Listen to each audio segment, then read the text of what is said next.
Good afternoon. This is Shawn O'Connor, founder and CEO of Stratus Prep, and I'm so excited to be here with all of our good friends from Beat the GMAT for this presentation of Harvard, Stanford, Wharton, 10 factors that distinguish admits from rejects. And I'm really excited to share with you all of the content that we have today that I think will really help you figure out how to best position yourself for success in round one at these three top schools, Harvard, Stanford, and Wharton.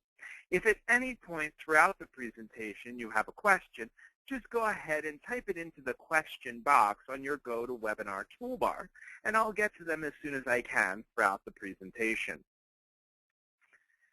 All right, so here is our agenda for today. First, we'll start with introductions. So for those of you who don't know me, I'll do a brief introduction of myself, and I'll also have a couple of slides introducing Stratus Prep.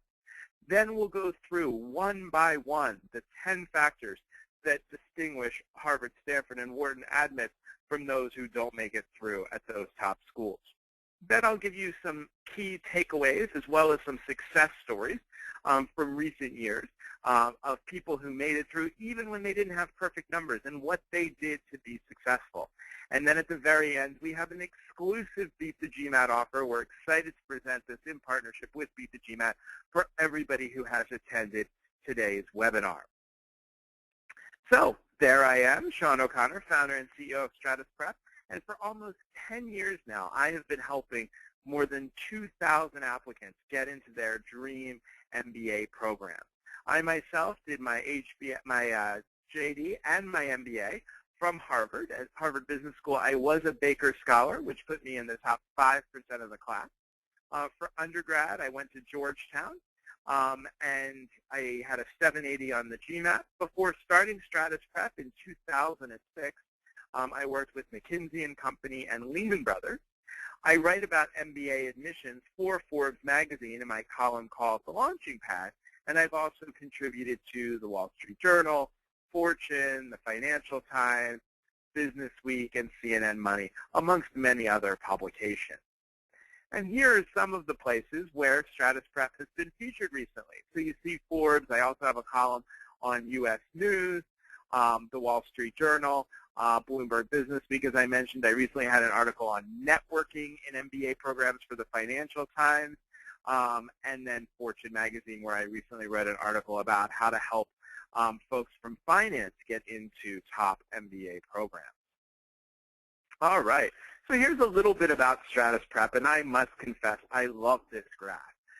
So on the left here, you will see in the blue are your chances of getting into each of these top schools, Harvard, Stanford, Wharton, MIT, Chicago, Columbia, and NYU, if you apply on your own. And in the orange, you will see your chance of getting admitted if you apply with the help of Stratus Prep.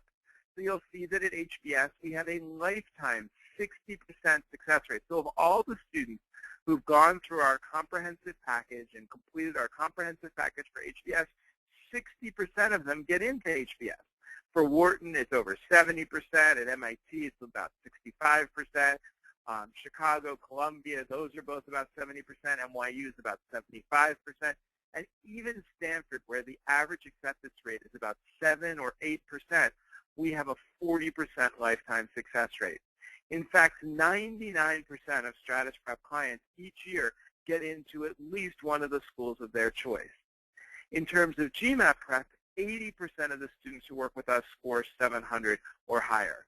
And perhaps one of the most important things is that over $15 million is the amount of merit-based scholarships that we have helped to generate for our clients over the last 3 years. And we're really proud that many, many, many students have gone to schools like Wharton and MIT completely for free as a result of our work together. How does Stratus Prep make this happen? Well, we have the most qualified team members anywhere in the world. So all of our GMAT tutors, and we tutor all over the world, have 770, which is the top 1%, and they have at least 2 years of teaching experience. They're also all full-time. Our MBA admissions counselors are also all full-time, which is something that distinguishes us from almost every other admissions company in the world. Also, all of our admissions counselors have not only graduated themselves from top 5 MBA programs, but have at least 2 years of admissions experience. And for admissions counseling, our secret sauce is the team-based approach that we take. You'll have your counselor who graduated from a top 5 MBA program and has at least 2 years of successful coaching experience and successful experience in an admissions office. You'll have your school-specific reader for each school who provide you with school-specific expertise. Then you'll have a professional proofreader who has a master's or a PhD in English. And then you'll get strategic input from me as well. At 3 points throughout the process, I, as the founder and CEO of Stratus Prep, check in with you and give you feedback on your strategy, your outlines, your recommenders, your interview prep. No other firm of our size is able to offer that level of personalized support, not only from the founder and CEO, but from the entire team. All right, so let's get started. My first of my 10 points of how to get into Harvard, Stanford, and Wharton is about academic performance. So Harvard and Stanford are different from Wharton in this respect, and we need to draw an important distinction here. Harvard and Stanford care a lot more about GPA and a lot less about GMAT. Wharton cares a lot more about GMAT and a lot less about GPA. So ideally, Harvard and Stanford would like to see a GPA of 3.6. Now let's say you're applying to China or India and you don't have a 4.0 GPA. You can go to the WES, World Education Service website, put in your GPA, put in the school that you went to, and they will give you the approximate conversion. And WES is the service that the schools use. So it is a very reliable predictor of how they will perceive your GPA. But not to worry. Even if you have below a 3.6 GPA, you still can get into Harvard and Stanford, and we've seen this many times. But you need to demonstrate a clear reason. Maybe you were overcommitted to extracurriculars, or maybe you had some family or personal issues that came up, or maybe you started off slow, but then you had a very successful last couple of years. Another thing that we work with our clients to do is to generate an alternative transcript, so a post-undergraduate transcript. So for example, a lot of our round 1 applicants who are already working with us, we have them enrolled in very prestigious online courses, not through Coursera or Khan Academy, but through real universities, and they're enrolled in courses just as I did before I went to HBS. I took accounting and I took statistics after college, but before I applied to HBS, to create this alternative transcript to make me more competitive as an applicant to Harvard and Stanford. Now, Wharton, on the other hand, they don't care so much about GPA. We regularly have 2.9, 3.0s who are getting into Wharton. What they care about is your GMAT, but not just your overall GMAT. They care about your GMAT quant, and they want to see you in the 80th percentile on the GMAT quant. And that means a raw score of like 48 or 49 is what Wharton is looking for, okay? So we see overrepresented males, and it is more difficult to get in as a male than a female because there are a lot more male applicants, overrepresented males from the U.S., from India, from China, who get into Harvard and Stanford with GMATs in the 680, 670, 690 range every year that work with us, but they have stronger GPAs and an alternative transcript perhaps. And we also see overrepresented males with really low GPAs like 2.9 or 3.0 that are getting into Wharton with our help if they have that strong GMAT score. So pay attention to academic performance. It's different at each school, but it is really important. Okay, so now let's get to our second of my tips here, okay? And we will go from there. Number 2, compelling work history. Now, does this mean you have to work in a multinational? No, it does not. We had a woman who owned a yogurt shop who got into a top 3 school last year, okay? So you don't have to have worked at Goldman Sachs or Google or McKinsey. And in fact, while those brands do help you, there's also many, many competitive people who are applying from there. So every year, we are working with folks from Google and McKinsey and Goldman Sachs to help them get in because they have to differentiate themselves from so many other competitive applicants from the same company. And obviously, the schools are only going to take so many people from each company. So whether you work at a large company or a mid-sized company or a small company, you need to demonstrate these 5 things to be competitive at Harvard, Stanford, and Wharton. First, quantitative and qualitative impact. You need to show how you've affected things in terms of numbers. That could be revenue or profit or sales.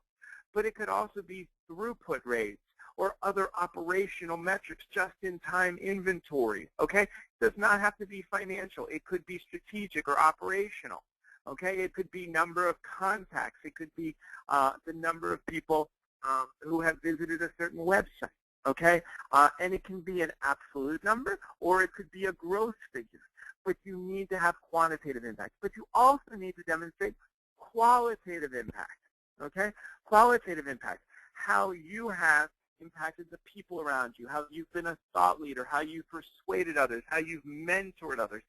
That qualitative impact is equally important, okay?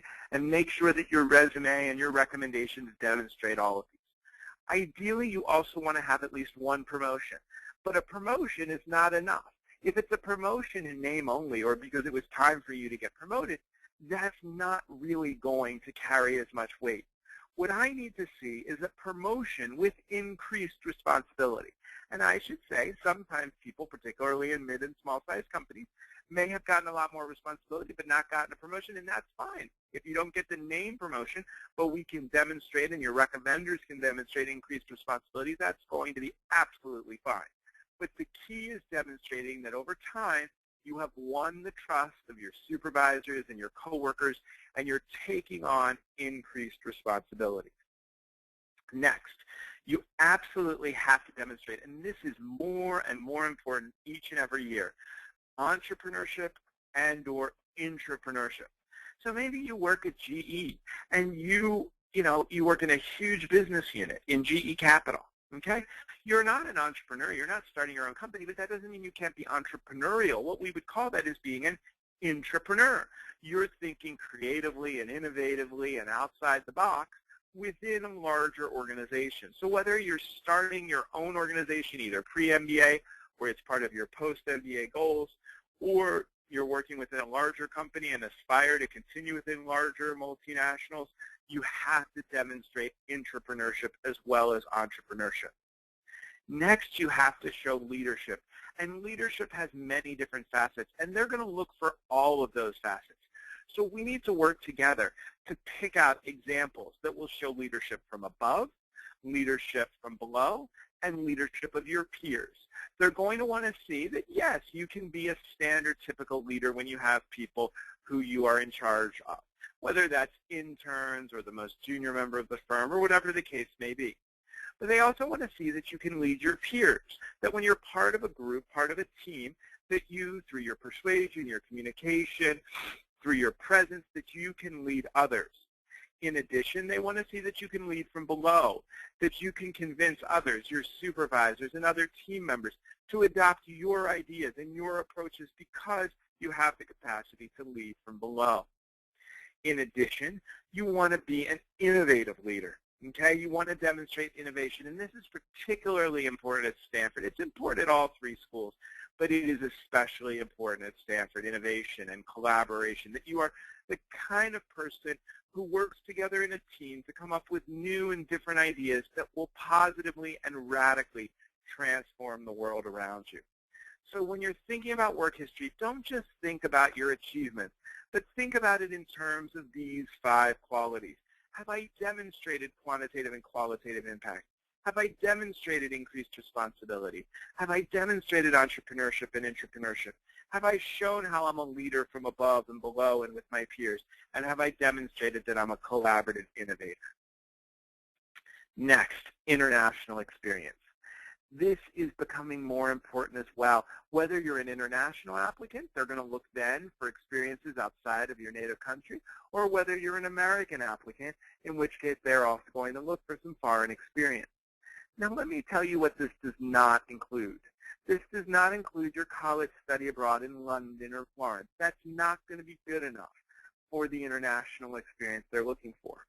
It also does not include personal travel, backpacking, trekking, hiking, going on vacation. Okay, that is not going to count either. What we're looking for is something more meaningful than that. But it doesn't even have to be something that you do by leaving your home country. You could work abroad. So maybe you're from India and you're working right now in China, or you're working right now in Uganda or Singapore or the US or the UK. Well, then that would count as international experience.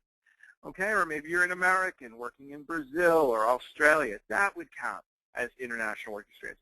But it can also be that you're working with an international team. So we had a very successful applicant last year who got into all three of the top three schools, whose international experience was that he helped to manage a team that was based outside the U.S., so he never left his desk in Boston. Okay? So it can be that multicultural international experience where you are working with people from across different countries and different cultural boundaries, but you're doing so from your own home location. It can also include extensive global service projects.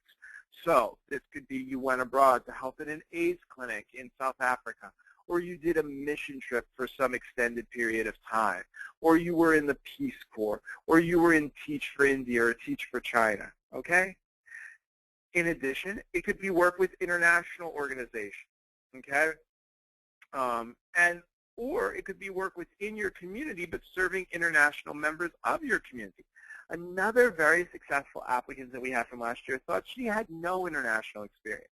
But just about this time last year, we were able to help her to start volunteering with a group that worked with immigrants in her community of New York City. And that turned out to be really critical international experience for her that helped her get into both Harvard and Stanford. So, you know, at each of these steps along the way, as we're thinking about academic qualifications and work performance and international experience, I want you to think creatively, and we can partner with you in doing that because you probably have experience that can check all of these boxes. But if you're not thinking about and committed to checking these boxes, you're not going to be successful. Next, I need to see a commitment to your community. Now, this is not about you demonstrating that you have great ethics or that you love to help the poor or something like that. It's much more important than that. It's about a chance to demonstrate strategic leadership.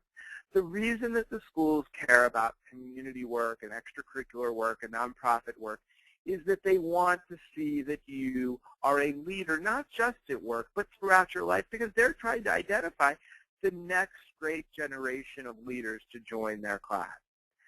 And so many people make the mistake of either focusing just on service, just tutoring kids, or just working at a soup kitchen. That's not going to be enough, okay, because it's not strategic, impactful leadership. Or they focus just on fundraising because it's fun and it's easy and you get to throw parties. That's not going to be good enough. What we have to do, and you still have time to do this, we're working with a lot of our applicants right now for round one to fix their community involvement so that it will meet this standard. You need to be having meaningful, high-level impact. You need to be leading an initiative or leading a strategy. You need to be maybe on a junior board or a young professionals board. We need to be thinking and acting innovatively and strategically in our community and our nonprofit work. All right, so we know that we need a global experience or two. We need some really meaningful community experience. We also need, obviously, academic performance, which varies from school to school and can be compensated in different ways. And then we need to portray our work experience in a certain way to show the qualities that I mentioned on slide 2.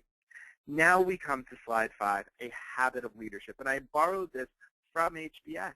They specifically say we are looking for applicants with a habit of leadership. And there are many different ways and places that you can demonstrate this habit of leadership. It can be through athletics, okay? So you were the captain of the crew team or the sailing team or the soccer team or the football team, okay? We've had quarterbacks who got into Wharton. We've had crew team captains who got into Harvard even though their GPAs were in the low 3s, okay? So athletics can be a great way to demonstrate leadership, and it's fine that it was during college. Military experience. And this not only needs to be U.S. military experience, but foreign military experience can be very successful. We've worked with applicants from Singapore and Israel where military experience is compulsory. They don't care that it's compulsory. It's not about the fact that you had to do the military service. It's about the leadership that you demonstrated in the military while you were in battle. You can also demonstrate your habit of leadership in your job, okay, at your workplace. And it could be in your day-to-day activities. Maybe you're the leader of a team or a working group, but it can also be through affinity groups, okay? Many of our clients, including two who got into both Harvard and Stanford last year, were leaders of their firms, not the leader, but a group, members of a group of the leaders of the women's affinity group within their firms. And that really helped them to be successful. Or maybe you could be part of an affinity group for individuals from a certain division. So often there'll be, an operations affinity group for people in the operations group of a bank. And you can use that to demonstrate your high impact leadership. You can also use student government or large campus group involvement.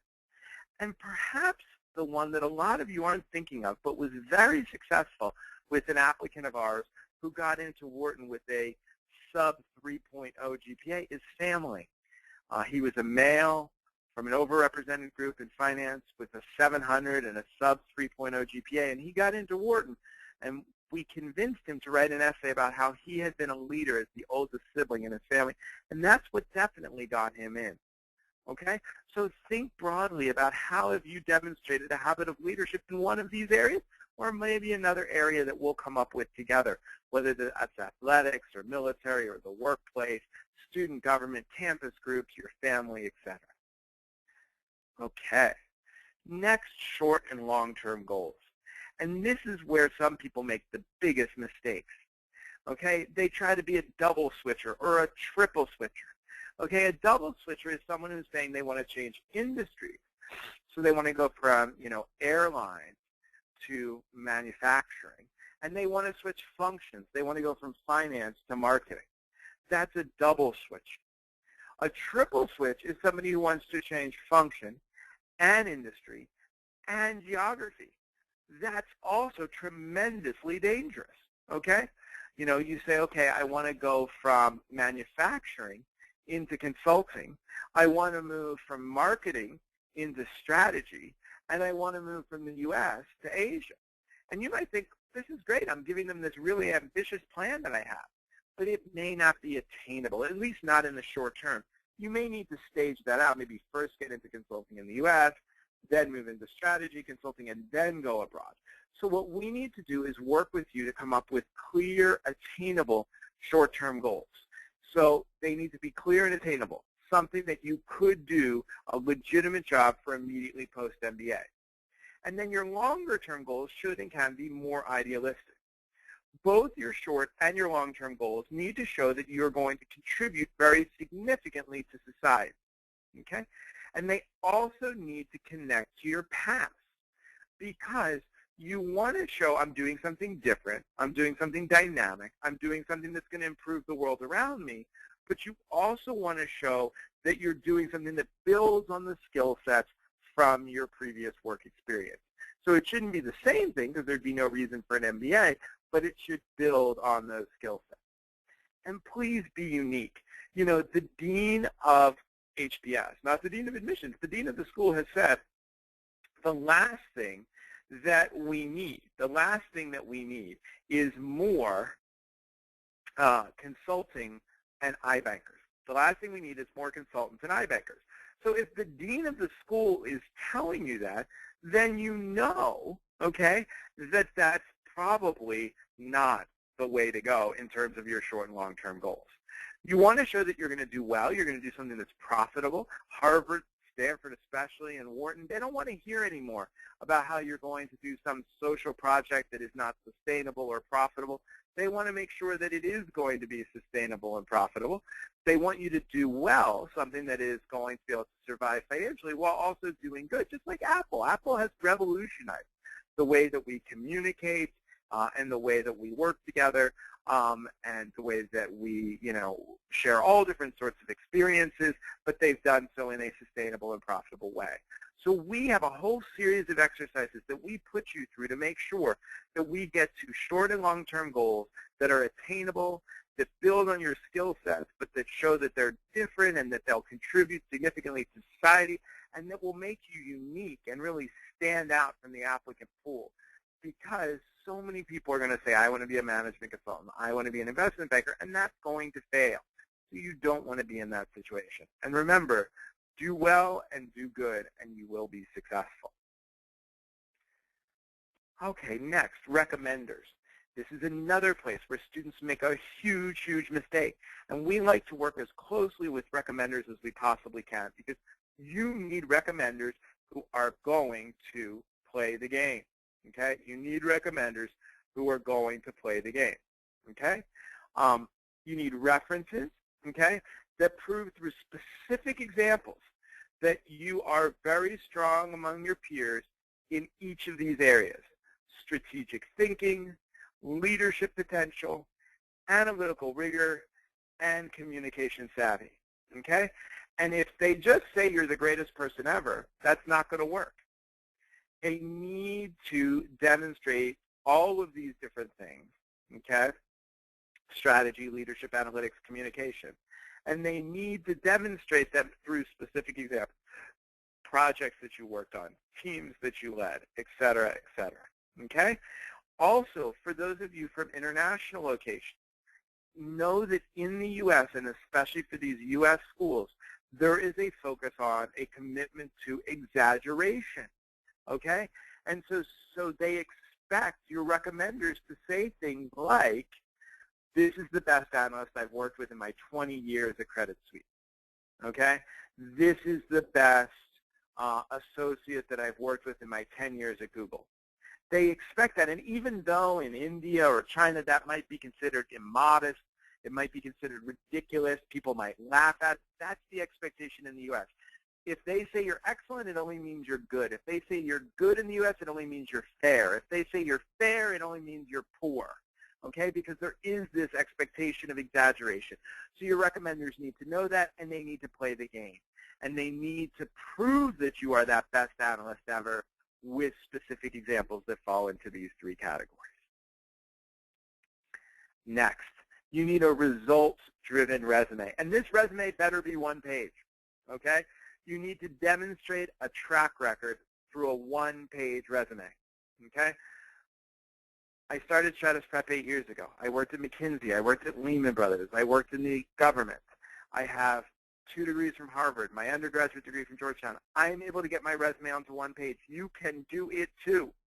And the schools laugh when they get from a 25-year-old or a 28-year-old a 2- and 3-page resume. It's like, who does this person think they are? Remember, the resume doesn't need to be your autobiography. It needs to demonstrate a track record of success. And you want to show it through qualitative evidence, maybe articles that you've written, teams that you've led, initiatives that you've championed, ideas that you've come up with. You want it through quantitative evidence, okay? And that quantitative evidence should be demonstrating, specific numbers, increases in revenues and sales, everything like that.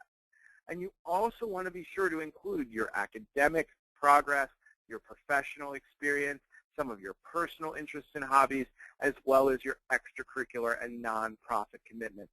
Make sure to include all of those facets on your resume. Your resume should be one page, but it should be action-packed. Number 9, you need to demonstrate why this school's MBA is where you need to be now, okay? So there's a lot of parts to that. It's not just demonstrating that you need an MBA, because there's plenty of MBAs that are not Harvard, Stanford, and Wharton. And it's not just demonstrating that you need an MBA now, though it is important to demonstrate that this is the point in your career when you need an MBA. But you need to demonstrate that you need a Harvard MBA at this point in your career, that you need a Stanford MBA at this point in your career, that you need a Wharton MBA at this point in your career. Okay? A clear reason that you need to get to this school this year in order to have the great impact that you're looking to have on the world. So be sure to talk about more than just the technical. You don't want to talk about, okay, HBS is going to teach me how to do a marketing plan, or Wharton's going to teach me how to do a DCF, discounted cash flow model in finance, or Stanford's going to teach me how to develop an entrepreneurial business plan. Those are technical. You also need to demonstrate about the people skills, the leadership, the global perspectives, the learning from your peers that these schools are going to give you. You also have to show why this top 3 school is essential, that their specific programs fit your goals and are essential. So whether it's the Startup Garage at Stanford, or it's Leadership Ventures at Wharton, or it's the iLab and the Field program, which I'll be judging tomorrow at HBS, whichever of those it is, you need to show how this school is absolutely essential for you to have the impact you aspire to have on the world around you. And please, please, please, avoid discussions of brands and networking. No school likes this. These schools all know that they are the premier schools in the world. They don't need you to remind them of that. And that does not make them feel better. It makes them think you just want to benefit from their brands, but you're not really committed to building a community and having an impact. And I know you are, so let's show them that you are. Number 10, I really think it makes sense to get professional admissions guidance if you're serious about getting into Harvard, Stanford, and Wharton. You may not know it, but 57% of applicants to the top MBA programs admitted to the schools in an anonymous survey that they used a professional admissions consultant. Now, you can bet that if 57% admitted it, there were some people who, even though the survey was anonymous, were not willing to admit it. And amongst the most competitive pools, whether that's, Indian technical applicants or males in finance or, people at Silicon Valley firms, that number is a lot higher. And you want to choose a firm that has a long-standing track record. At Stratus Prep, we've been doing this work since 2006. We've helped over 2,000 applicants in more than 50 countries into the schools of their choice. And you have a right to see industry-leading results and statistics. We're the only major firm who will tell you our lifetime success rate at Harvard is 60%. Our lifetime success rate at Wharton is 70%. And we'll tell you how it's calculated, everything you want to know. Our lifetime overall placement rate is 99%. Not 100%, okay? But it's 99%, and you have the right to that information. I think that spending the $200 and something thousand to go to an MBA program, plus all of the earnings that you will not make during those 2 years, probably another $200,000, it would be crazy. You wouldn't buy a $400,000 house without a real estate agent. It's crazy not to have professional admissions help when everything is on the line in terms of the future of your career. This is our admissions counseling process, and as I mentioned to you before, this is what I think at a minimum everybody should go through to be successful.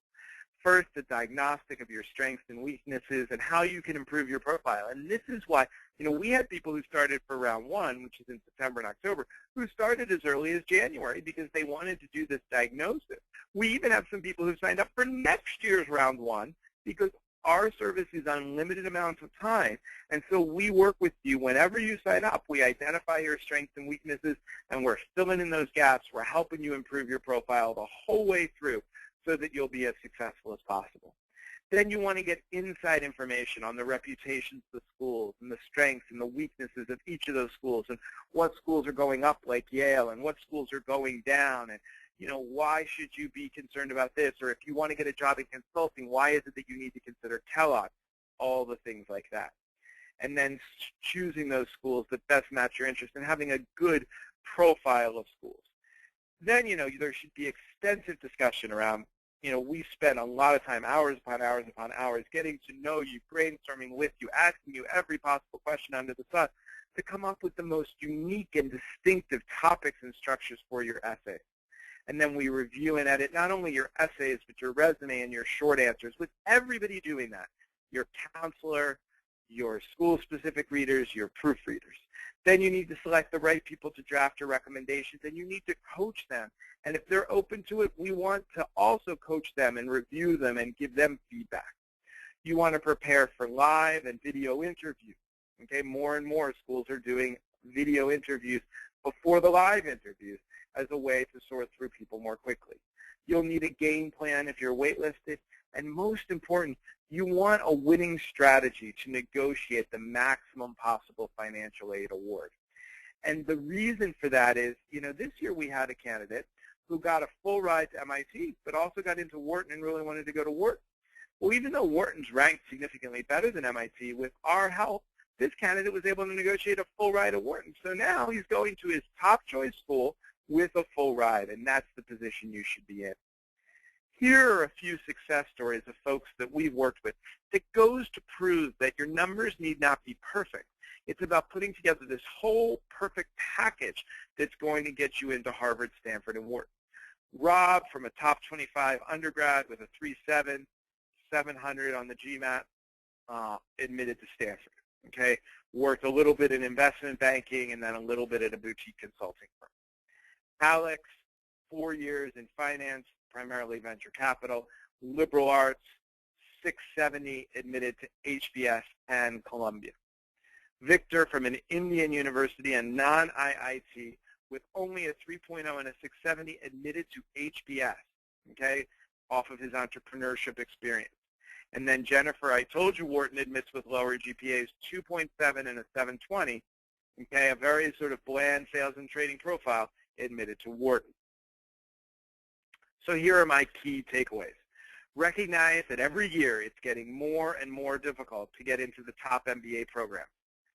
Budget enough time. Be prepared. Now is the time to get started if you're serious about getting in round one. And let me tell you, round one is when you want to apply if you're really serious about getting in. Know your target. Show Harvard, Stanford, and Wharton that you know what they're really looking for. And consider working with seasoned experts who've been through this process thousands of times before and can really help you. If you want to work with Stratus Prep, we have two different options. About 99% of our folks use option number one. We call it the Stratus Prep Expert option. You work with a full team. You have a GMAT tutor if you need GMAT tutoring. You have a counselor who graduated from a top 5 MBA program. If you want Harvard, we got Harvard. You want Stanford, we got Stanford. You want Wharton, we got Wharton. Former AdComs on our team. Then you'll have your school-specific readers, your professional proofreaders, and then your strategic input personally from me throughout the process. Each year, I personally work with 5 applicants, and I have 2 spaces remaining for this upcoming season. I have over 10 years of admissions experience. It's obviously at a higher price point than option number one, but there are 2 spots available to work exclusively with me where I will be your personal counselor throughout the entire process. So I'm very excited to share with you our Beat the GMAT Stratus Prep exclusive partnership offer for those of you who attended today's webinar. First, you can all have a complimentary 30-minute consultation with me personally. Now, in 30 minutes, I'm not going to be able to tell you what to write your essays about because I don't know you well enough. I'm not going to be able to tell you who your recommenders should be because I don't know them well enough. But I can help you put together a plan of how we get from here to Harvard, to Stanford, to Wharton. Okay, I've done it thousands of times before, and I'd be excited to do it with you. References are always available. At Stratus Prep, we try to be as transparent as possible. We know in this industry there's not a lot of transparency. We show you our success rates. We give you references. You can always trust us with your future, okay? And for those of you who realize that now is the time to get started, I don't want to leave any more to chance. It's only 4 months away from when I'm going to start applying to these schools, and I really want to get in this year. We're going to reward you because I know that even 2 weeks can make a huge difference in the end result. So we are offering 20% off for those of you who enroll by May 16th. You can use discount code HSW20. And we're offering 10% off for those of you who enroll by May 28th with code HSW10. And if you want to have a consultation before you sign up, no problem. Email us at consult@stratusprep.com. You see it right there on your screen, consult@stratusprep.com, or give us a call at 212-307-1788, and we'll get you set up immediately with a consultation so that you can take advantage of the savings. 20% until May 16th, 10% until May 28th. with the codes HSW20 and HSW10. Okay? If you're ready to enroll, maybe you've already, checked out Stratus Prep, you know us well from previous webinars and from, all of the work that I do with Forbes and, around the world. Maybe you've seen me speak. Just go ahead to stratusprep.com, click on Enroll at the top of the page, choose the package that you're interested in. On the payment page at the end, put in the discount code, and we'll give you the 20 or the 10% off. All right, so now I am ready to take your questions. So thank you so much for your patience. I hope that you found this webinar to be interesting, and now I'm really excited. We have about 15 minutes for a really robust question and answer period. All right, so first question. If an applicant has a bachelor's as well as a master's in engineering, which degree's GPA would be weighed more? So the bachelor's will be weighed more because not everybody will have a master's, and so they're going to care more about the bachelor's degree. Also, everybody knows that master's GPAs tend to be higher. But if you had a low bachelor's GPA, what I would do if you were working with us is I would work with you on a statement that explains why the master's GPA is higher, why it is more representative of your abilities today. Next question.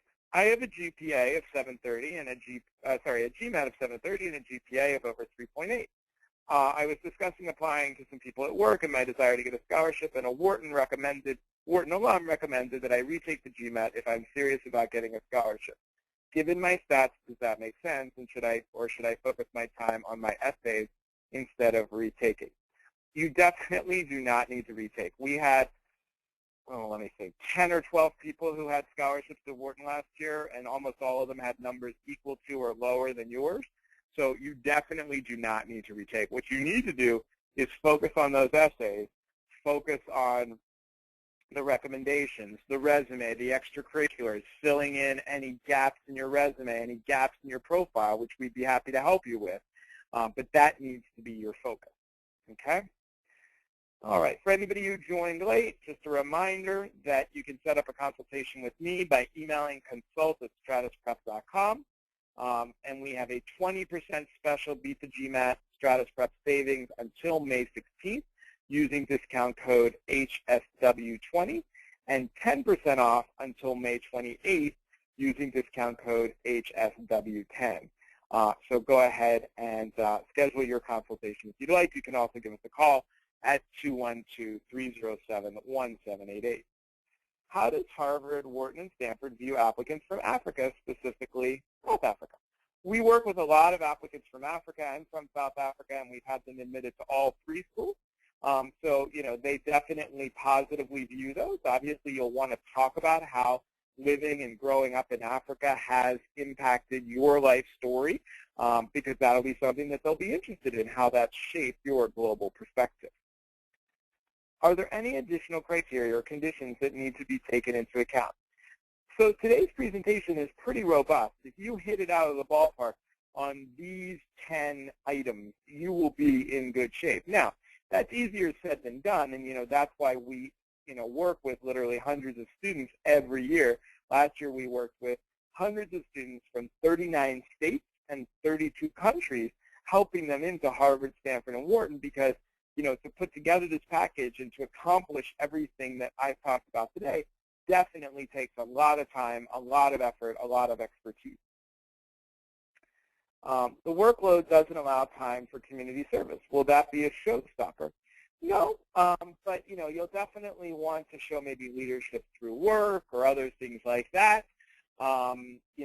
You definitely don't want to show that all you do is work. You need to show some other involvement, whether with your family or affinity groups at work, something like that, to show some other type of leadership.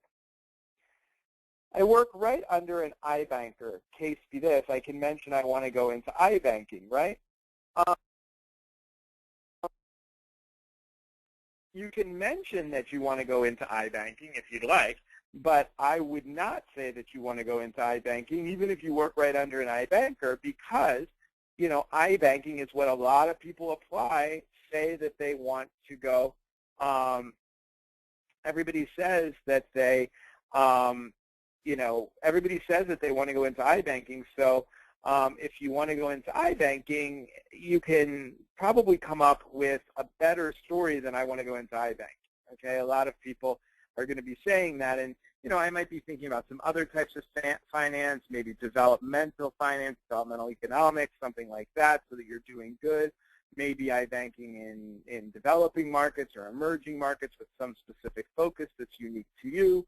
But we got to get better than just, I want to go into iBanking because the people above me are in iBanking. Hi, Shawn. Regarding recommenders, who would you go to for a recommendation? A direct supervisor who knows you but is not familiar with business, or a business unit manager who does not know you very well but is very familiar with the qualities required for an MBA? Well, I would need to know more about each of these people and their personalities, but in general, I would say that, I would want to go to someone who knows you well, because we can coach them on what the schools are looking for and the qualities that they need to demonstrate and the examples that they need to provide. So I think it's more important that they have the experience with you. But again, it's hard without knowing more about each of these individuals and their personalities. Do schools only consider your highest GMAT score? Yes. If you take it more than, say, 4 times, they begin to get a little bit suspect. But in general, yes, they do take your highest GMAT score. Do you provide support for admission in Masters in Finance? Absolutely. Every year we work with numerous students who are applying to Masters in Finance, both in the U.S. and in Europe. So that is definitely something that we work on. Okay. I'm 33 now. Is it too old for an MBA program? No. You'll want to choose your schools appropriately, because there'll be some schools like Wharton, for example, and Chicago that really value more work experience. So we'll want to be thoughtful. It's also really important. I mean, I've helped people as old as 35, 36 get into Harvard, Stanford, and Wharton. The key thing is demonstrating that now is the time for your MBA, and demonstrating why now is the perfect time for your MBA. I have a 65% from my undergrad from an Indian college. How do I convert it to a GPA? There's a lot of gray area on how to convert it. You work with a lot of international students. That is true. Can you help with this? So what I would do is I would go to the WES, World Education Service website, and put in your school and put in your GPA, and then they'll give you their best estimate, which is what they're going to provide to the school. In general, it's probably like a 3.3 to a 3.4, just to give you a sense. Okay. How can we sign up with you? So you can go to our website and enroll. For admissions counseling, it's unlimited hours based on the number of schools that you want. So we help you with school selection. It's ultimately 100% your choice, but we give you advice. So you can go onto our website, choose the 3-school package, the 4-school package, the 5-school package, put in your discount code on the payment page, and you're off and running, and we'll get started with you today. If you want to talk more, you can email consult@Stratus Prep, and I'll be happy to do a consultation with you to get you signed up straight away and to get you all of your questions and everything answered. Okay? Okay, great. Also, what does Harvard and NYU look for specifically? So, I'm sorry, Columbia and NYU, what do they look for specifically? So NYU and Columbia, they look for a passion to be in New York. They look for entrepreneurship and creativity. In terms of GMAT, they are both more moderate than Wharton, but a little stricter than HBS and Stanford, so probably around 700. They're pretty lenient on the GPA. We see people at and below 3.0 getting in there pretty consistently. Are 10 years of experience and 33 years old too much for the top schools? No, again, to answer the question that came up earlier, it's all about how you position yourself, how you make the case for why you need to be at these schools, why now is the right time in your career to make this shift, to go to the MBA, et cetera, et cetera. Are Indian applicants generally at a disadvantage when applying to HBS? Not at all. We had a huge number of Indian applicants go to HBS last year. India is our second biggest market after the U.S., and we had a good number of Indians go to Stanford, a very high number of Indians go to both Harvard and Wharton. So the problem is Indian applicants, a lot of times they focus too much on the GMAT, and they don't start now on the essays and the recommendations and the resumes. And a lot of applicants from other parts of Asia, from the U.S., they're already starting. I mean, they started in January, February, and March. Indian applicants often, because of the IIT system and the test for that, they obsess over the test, and then they try to apply very late, and they haven't put in the 6 months of work or the 4 months of work that it takes. So they really need to get started much earlier with the application, the essays, the resume, the recommendations. That's what's going to make them successful, and that's what's made our Indian applicants successful. The average professional experience of those enrolled in top business schools is around 5 to 6 years. It's actually sometimes 7 years, but it depends. How heavily does professional experience get weighed in the application process? We had somebody last year with 1.5 years get into Harvard, and we had somebody who got into Harvard with over 10 years. So, you know, the average is 5, 6, 7, but, you know, we have people who, you know, are all across the spectrum. And it's really about the quality and the impact that you've had during your work experience, not about the number of years. Can candidates from Pakistan enroll in your program? PayPal doesn't really work here. Absolutely. We have a Pakistani applicant last year who got into both Harvard and Stanford. We can do credit cards. We can do wire transfers. So we can absolutely make it work for you. Just go ahead and reach out to us at consult@stratusprep.com. or 212-307-1788, and we will absolutely make sure that you get enrolled from Pakistan. We've had a number of very successful clients from there. Okay. I have another question. I have a GPA of 3.96 and a 770. Work experience, I'm just going to say at a major pharmaceutical. Have spent 20 months here so far. Will have 3 years of experience when I start. How does my profile stack up? You are a very strong applicant for Harvard, Stanford, and Wharton. Now we need to make sure your essays, your recommendations, your resume, your interview, you are as strong or stronger than the other applicants from your country that we've had admitted. So, you know, give us a call right away or shoot us an email because you will be very, very successful in this process. 3 years is more than enough experience for those schools. Okay. Somebody else asked about providing help for Masters in Finance, which we do provide. Okay. Let's see here. Somebody else asked about the importance of work experience, which I already covered. Somebody asked, do you have Stratus Prep in India? So we work with a ton of Indian applicants, and we can work with you. I usually travel to India a couple of times a year. But all of our counselors are here because we are in constant contact with the schools, visiting the schools, talking to the schools. But we do a huge amount of business out of India. So definitely reach out. We can put you in touch with Indian applicants who worked with us. We are very successful with applicants from India. So we don't have an office in India, but we do a ton of work with India. So please do reach out to us. We'd be happy to help. Hi, Shawn. You mentioned applicants' short and long-term goals should reflect the prospect of profitability. If I'd like to go into an MBA to pursue an entrepreneurial idea within corporate social responsibility, can I still discuss that idea in my essays emphasizing innovation, or do you suggest I take a different route? Yes. And so the idea here is, even if you're doing corporate responsibility, I want you to show that you are, sustainable, okay?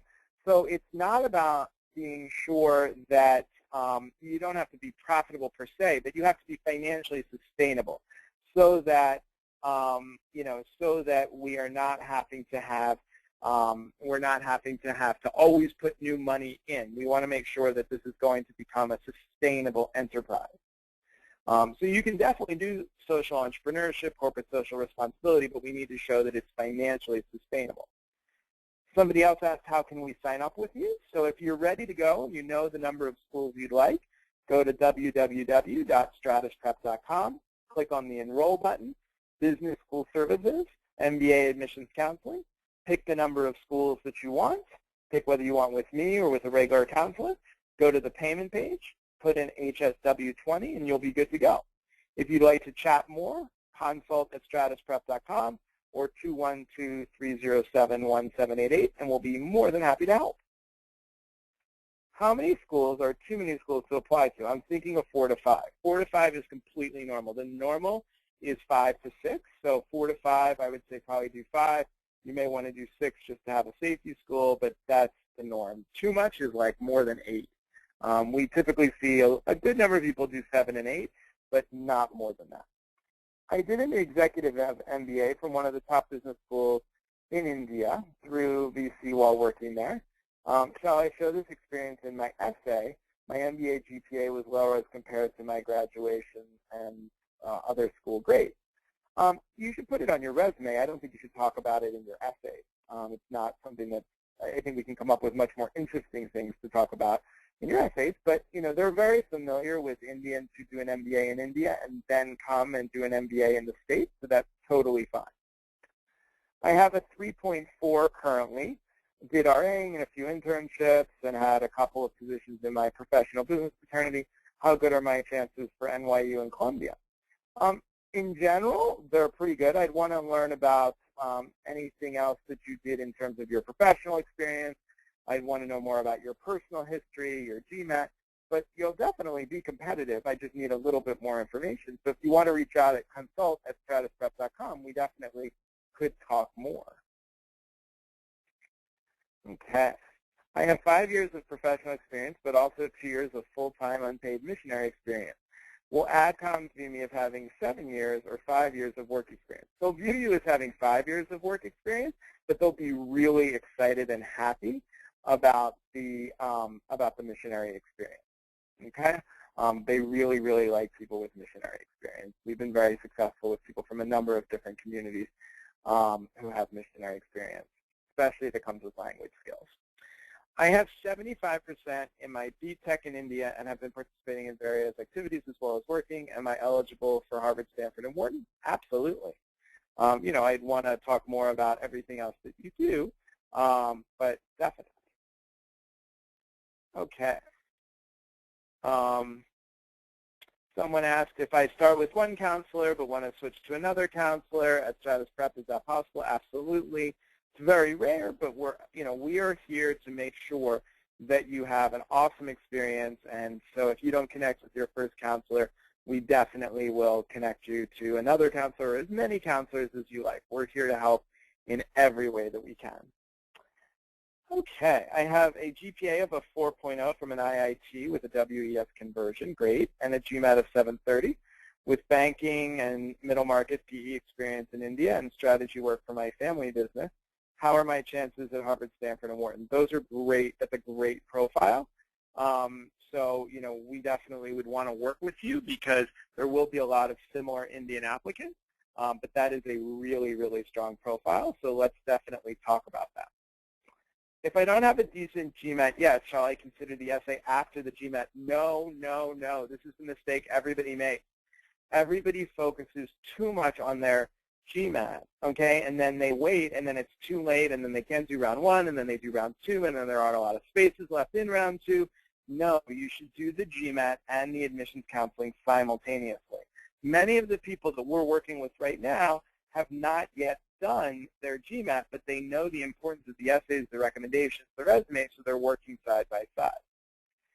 If my full GPA is a 3.4, but my core GPA in the last 2 years is a 3.8, do schools take that into account? Yes, we'll need to write a special little note to them about that and just explain it a bit, but yes, absolutely. Okay. All right, so is oil and gas experience given weightage in Harvard, Stanford, and Wharton? They like people from the energy industry. It's not given a special preference over any other industry, but it's definitely an industry where we have a lot of people who've gone to Harvard, Stanford, and Wharton, so it's definitely something that works. I'm finishing my semester in the fall. Does that mean I can only do round 2, or should I wait a year? You should probably wait a year and apply. Or actually, no, if you're finishing in the fall, you could apply in round 1 because even though you won't be done yet, you will be done by the time you enroll. So you could apply this year or you could apply next year. So shoot us an email and we can talk more about your unique situation and I can advise you. But as long as you will have graduated by the time you start school, which you would have, you can do round 1. So round 1 is always better than round 2. Okay. All right. Do you help with applying to European schools such as INSEAD and LBS? Absolutely. A large number of our clients are from international locations, including Europe, and want to go to European schools, so we help with INSEAD, LBS, HEC Paris, IMD, IE, IESE, ASADE, etc. My parents were born in Cuba, and I was born in Miami. Does this make me a minority applicant? Yeah, I mean, you're going to be considered a Hispanic applicant, so, you know, that doesn't help a huge amount, but it's definitely something to consider. Okay. Should a guy this season with a weaker profile, or wait a couple years so that he has a perfect profile? Is reapplying tougher than getting in the first time? No, reapplying is easier than getting in the first time. You definitely should apply this year as long as your profile is solid. It doesn't have to be perfect. Many people wait to get a perfect profile, and they wait too long. Reapplication success rates for us are actually over 80%. So you should definitely apply this year, and then if you need to reapply, you can do so. How will having a physical disability compare to those in minority or female applicant pools? That depends on how you speak about it in your essay and things like that. Okay, somebody was asking, I want to do consulting with you specifically. How do I sign up for that? So go to our website, stratusprep.com, click on Enroll Now, click on Business School Services. Then when it says, then click on MBA Admissions Counseling, then click on the drop-down menu, and click the number of schools you want with Shawn O'Connor. So if you click on that drop-down menu, it'll show you first just the regular number of schools, and then the number of schools with me. So just go ahead and click on 5 schools with me or 4 schools with me, whatever the case may be. How long does my membership last? For example, if I do not get into any of the schools of my choice, will I still have a membership for reapplication next year? We handle that on a case-by-case basis, but typically, you know, this is something that you can talk to me about offline if you like. I mean, this is an extremely rare occurrence, so we don't really have to deal with this often because less than 1% of people do not get into a school of their choice. But if you have any concerns, we'll always make it right by you. We'll always make sure that you're well taken care of, so that's not something to worry about. So just reach out to me if you have any questions about that. You can email us at consult@stratusprep.com. I'm 33 years old and have a GPA of 3.0 from a German university and a 720, but no leadership experience. Do I have a chance of getting admitted? Yes, but we're going to have to really work hard on those essays and those recommendations, and I don't believe that you don't have work experience. I bet you do have leadership experience, but you're just not thinking of it, or something that I would consider leadership experience, you may not think of as leadership experience. Is a 2.89 GPA too low for HBS? By the way, I can build a pretty strong profile. Do I need to excel in the GMAT to enhance my chances? Yeah, it would be good. A 2.89 is low for HBS, but not impossible. So I definitely would go ahead and plan to apply, and I think that in general, you'll be in good shape. What about Asian American females? So being a female is a little bit easier to apply because there are fewer female applicants. So, you know, that will be a slight advantage, but I don't like to get hung up on, you know, specifically, you know, your, you know, age or race or anything like that. I've been told that round 2 is the best time to apply for maximum spaces. Is this true? Absolutely not. Apply in round 1.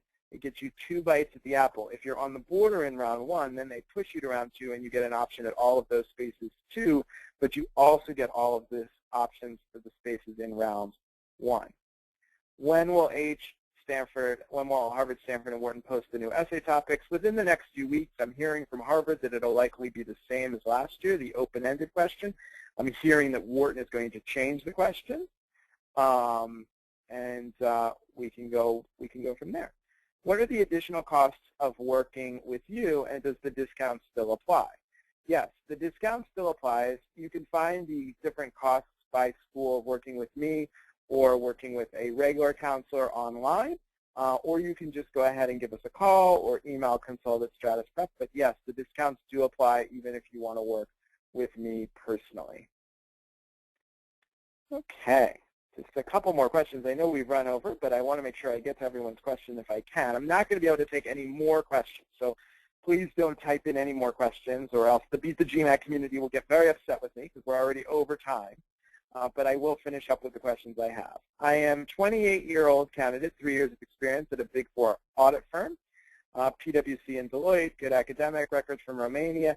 Do you think I would have a chance? Yes, absolutely, but we work with a lot of people from Russia and Eastern Europe, and we need to tell that story effectively. But yes, you will definitely have a chance. Okay. What additional things do reapplicants have to do at MIT, Stanford, and Wharton? And if one is still waitlisted at these, can I call the admissions office to ask for feedback to improve my application next time? I wouldn't call the office to ask for feedback at those schools. But, you know, there are definitely a lot of strategies, and this is something I'd want to talk more about your situation. So hit me up at consult@stratusprep.com, and we can talk about your specific situation, but I would not call them and ask for feedback. I think we'll be able to get you that feedback, and it'll make you look like a more confident applicant. Would a higher year of work experience, 10 years, and age 33, will I be a good candidate? Yes, as long as you make a good case for why you need the MBA now. I'm waitlisted at a school. Will MBA math course help my case? No. They think MBA math is a joke. Do not do it. It is not going to be helpful. Okay, great. Well, that is everything. I am Shawn O'Connor, founder and CEO of Stratus Prep. I have so enjoyed sharing this time with you. Thank you so much. Again, you have a 20% discount until May 16th using HSW, all capitals, 20. You have a 10% savings until May 28th using HSW 10. You can reach out to us for a free consultation with me at consult@stratusprep.com. You can give me a call at 212-307-1788. And remember that we are always here to help in every way we can. So we look forward to talking to many of you soon, and I hope you have a great rest of the day. Thank you. Bye-bye.